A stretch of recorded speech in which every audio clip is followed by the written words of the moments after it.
quatrième exercice, c'est comme pour les séries d'exercices de hammer-on et de pull-off, on va combiner les 3 premiers exercices en un seul. On va en fait les enchaîner les uns après les autres. Donc ce qui va se passer, c'est que notre index va rester en permanence appuyé sur la corde de mi aigu en case 5. Il ne bouge pas. On va gratter avec la main droite, avec un coup vers le bas, vers le haut, on s'en fout. C'est la seule note que l'on grattera. Notre main droite, elle ne fait plus rien après.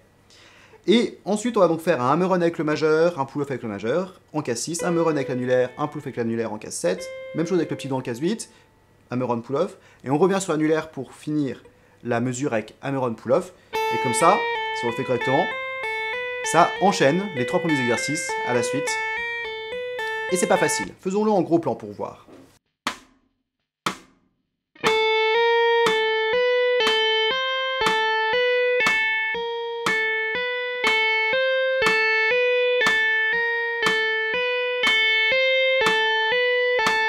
Donc là, c'est toujours pareil, c'est un exercice qui combine plusieurs choses. Il y a des hammer-on, des pull-off avec tous les doigts. Si vous avez du mal sur cet exercice, essayez d'identifier quel doigt est problématique. Quel doigt se barre en couille. Un indice, c'est souvent le petit doigt.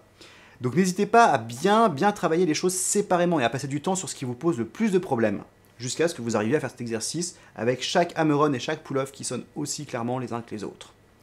Donc on va le faire un petit peu plus vite en gros plan pour voir ce que ça peut donner.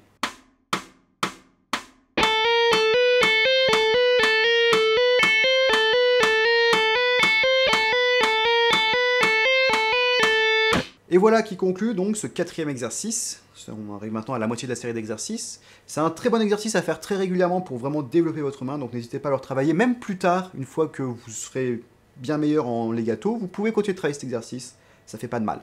On va maintenant passer au 5e exercice pour travailler encore d'autres combinaisons de doigts.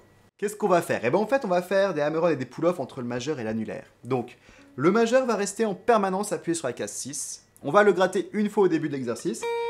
Et c'est l'annulaire qui va faire des... Arrête d'étouffer la corde, toi. C'est l'annulaire qui va faire des hammer-on.